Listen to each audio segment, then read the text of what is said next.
gives me immense pleasure to be addressing you all today.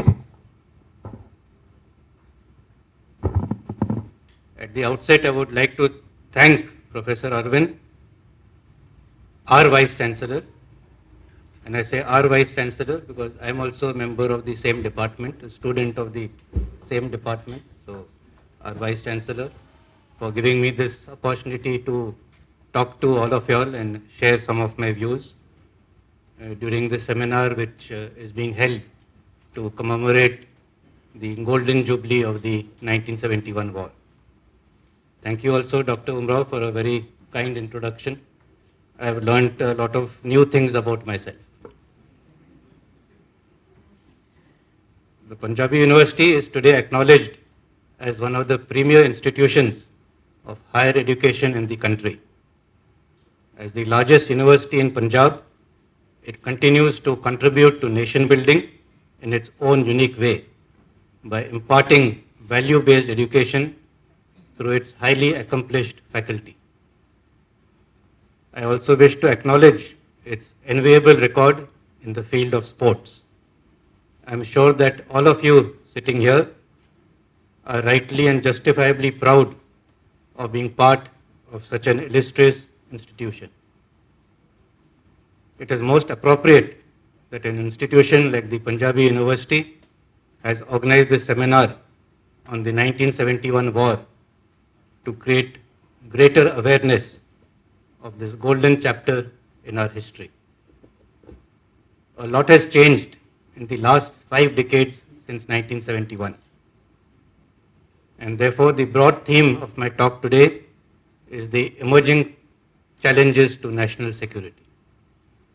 However, rather than going into too much detail, I have picked up on a few areas which deserve our attention, especially in the context of the rapidly changing character of modern wars. And I thought that might be more relevant and may generate more interest to the students present here. When we speak of security, one must understand that it is the responsibility of the state to provide for its citizens a safe and secure environment in which they can prosper. And when I say safe and secure environment, it means it should be safe from both external as well as internal threats. And to that extent, national security is all-encompassing and remains at the heart of a larger security construct. Only when there is peace and prosperity on the borders and security within can development and growth take place in any country. As was mentioned a little while earlier, the 1971 war was a case of the failure of the Pakistani government to provide this very safe and secure environment to its citizens residing in then East Pakistan. The spillover effects of this instability were felt across the borders in India.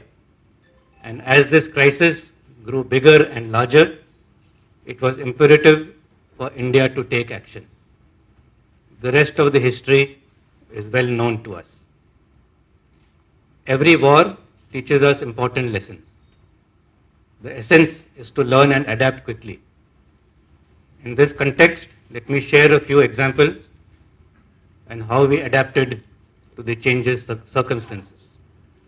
I will go back to 65 when 3 Jat was tasked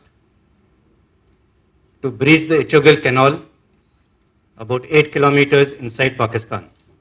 The canal was well defended with concrete bunkers, and across it lay the township of Dograi on the outskirts of Lahore, just a few miles from Lahore. The battalion crossed the international border on 6 September, and in spite of heavy opposition, in a very swift and sensational offensive, the battalion not only crossed the Ichogal Canal, but also captured the town of Dograi. And actually the road to Lahore lay open. But we were unprepared, and as a result of this, the battalion was ordered to fall back, and a very great military victory went waste. In the post-war history, while analyzing this battle, this is what Lieutenant General Bhagat, recipient of the Victoria Cross and an army commander himself, had to say. And I quote, "In order to exploit success achieved by surprise, do not be surprised by success."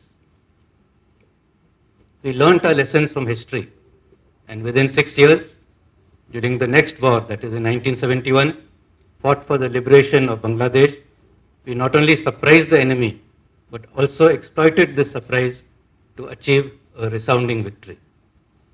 I take the example of the para-drop at Tangel during this war, which is remembered as one of the key operations which unhinged the Pakistani resistance to Dhaka.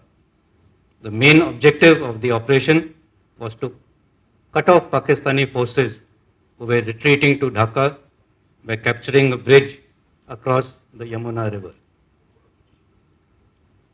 In a bold maneuver, the 2 Parachute Battalion, 2 paras, undertook one of the largest airborne operations since World War II.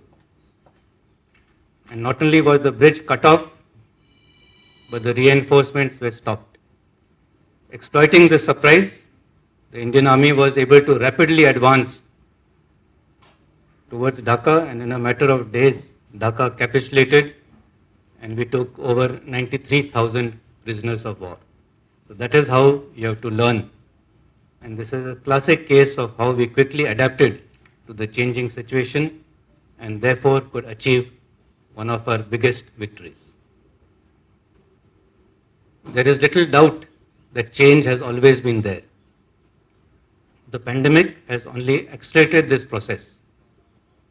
My generation, those born in the 1950s and 1960s, and there are a few of us here, grew up with transistor radios, tape recorders which had spools, cameras with film rolls, TV sets which were huge like pieces of furniture. Watching Hum Log on Doordarshan was the most fashionable thing to do, as also listening to the cricket commentary with a transistor to your ear, where sometimes the speed of the commentary was faster than the match. And Kodak was synonymous with photography. But notwithstanding that, in our own lifetime, in hardly 50 years, all that has changed. And we have witnessed a transformational change brought about by exponential advances in technology. Multifunctional devices like the smartphone, the smartwatch are making our lives easier and faster. Those large TV sets and radios are nowhere to be seen.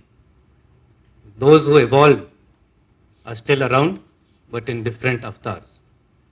Those who refused to see this change or were too slow to adapt have disappeared. I come back to Kodak. The Kodak story is well known. It became a giant in photography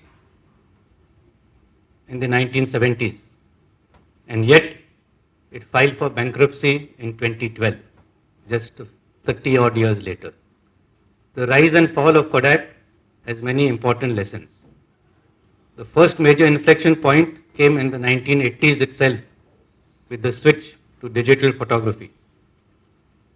It would be interesting to note and to know that the first digital camera was actually developed by an engineer in Kodak, but they refused to adapt. They were slow to acknowledge the change, and they continued to work with the old analog cameras where the film had to be developed.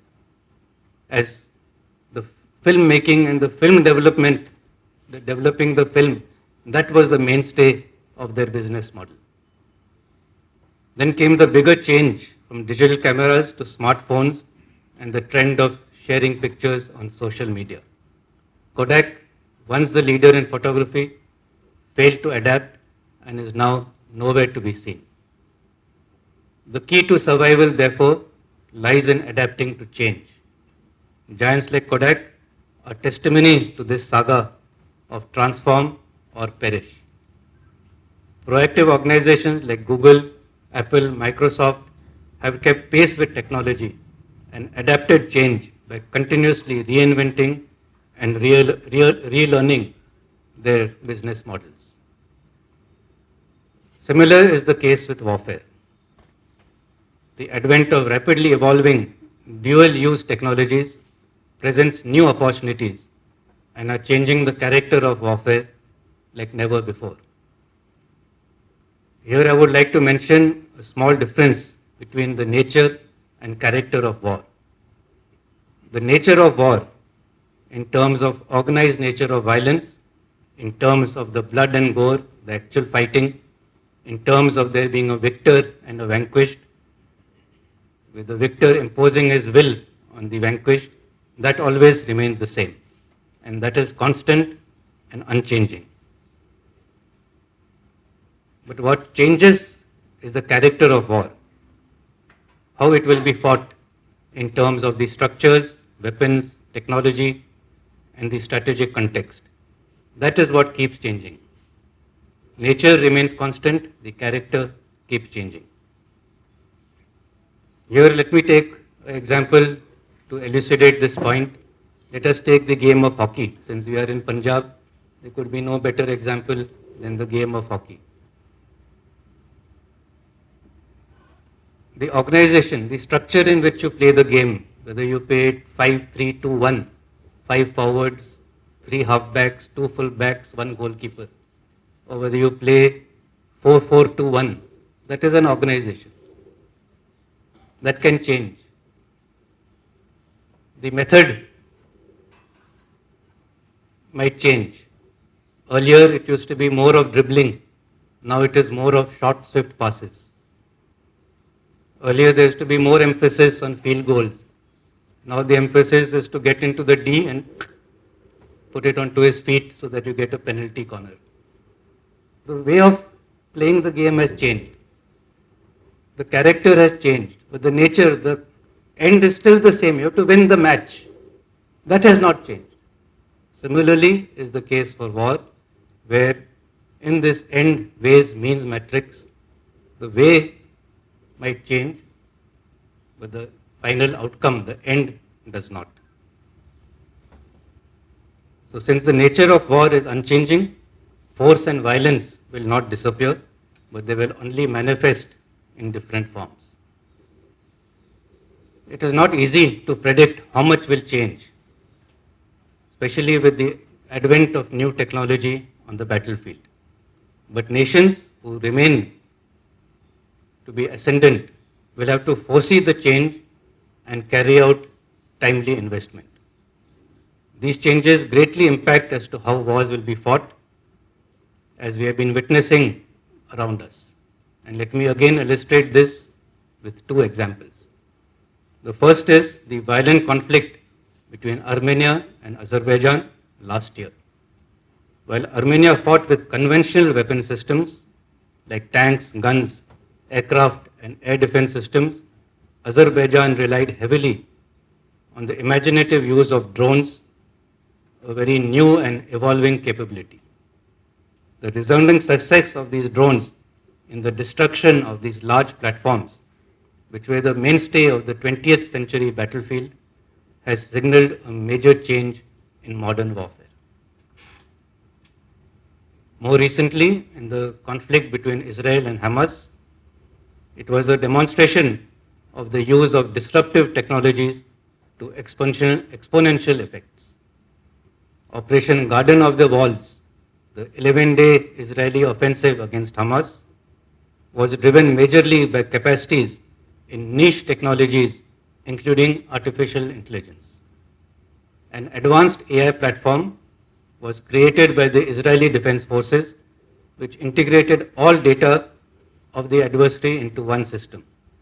It led to superior analysis and extraction of intelligence and precision targeting of the Hamas operational positions.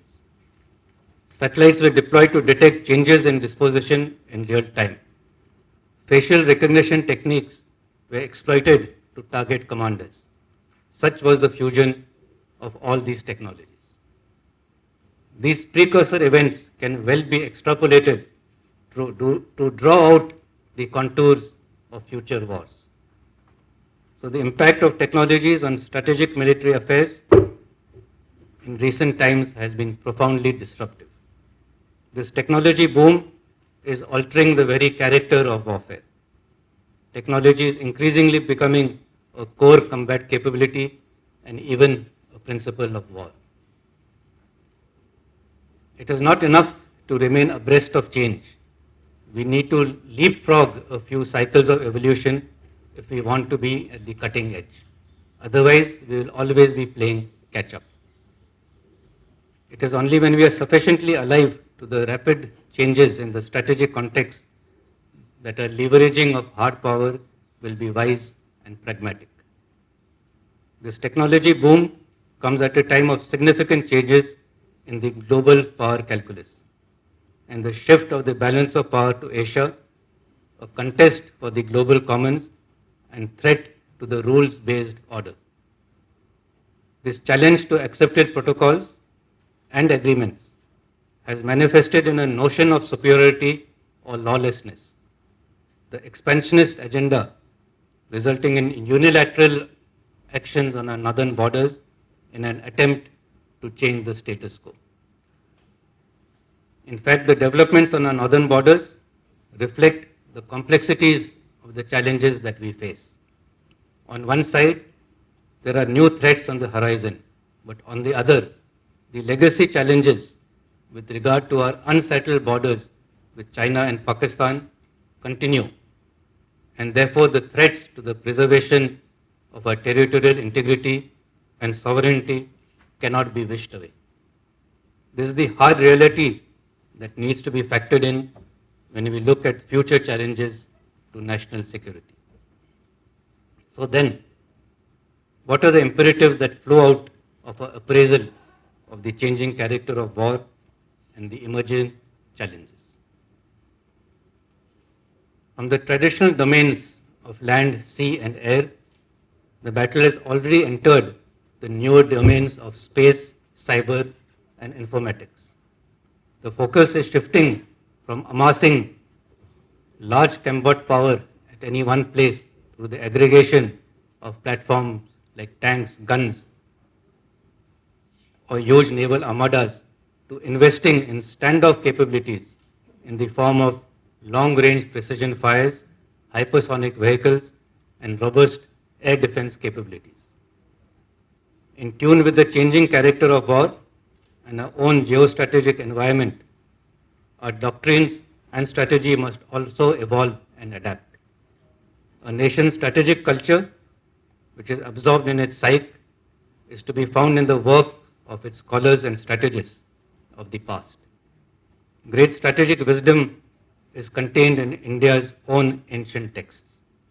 India's homegrown cultures and domestic traditions in statecraft offer valuable insights which could help us create contemporary templates for modern geopolitical competition. The Indian tradition of strategic thought, epitomized by works like Arthashastra by Kautilya and Thirukural by the famous Tamil philosopher Thiruvalluvar, to name a few, need to be interpreted in the contemporary context and incorporated in our doctrines, strategies, and operational plans. Reorientation of thought must be complemented by an equally robust approach to reinvent our actions. This is where the role of leaders, especially junior leaders, comes in. They form the cutting edge of any organization, more so in an organization like the Indian Army. Junior leaders must develop the capability to question the status quo, think differently, and not just accept a thing because that is how it has been done over the decades. This is equally applicable to you young men and women sitting here. You too shall assume leadership roles in your chosen fields as you move out from the precincts of this academic environment. You should be alive and receptive to exploit fleeting opportunities and not be surprised by events. Remember that wars are not fought by the armies alone. It is a whole of nation effort. All of you, therefore, will be involved, some directly some indirectly, in the war effort to support your army. Look for logic and reason, not for past precedents. While the past has important lessons, not all questions can be answered merely by looking at the past, since the times and technologies continue to change at a fast pace. So if you wish to be successful, do not force fit the past into the future. However, we should continue to learn lessons from the past. In this context, let me use the game of cricket to give an example. In a cricket match, while selecting the playing 11, you first look at the pitch. Is it a flat track or a turner? You look at the format of the game. It goes without saying that the skills required for the shorter version are different than that which are required for a test match. Then you look at the opposition. Some play spin better than others. And you choose your team accordingly. Just because you have a range of good batsmen, you don't force fit them into the team.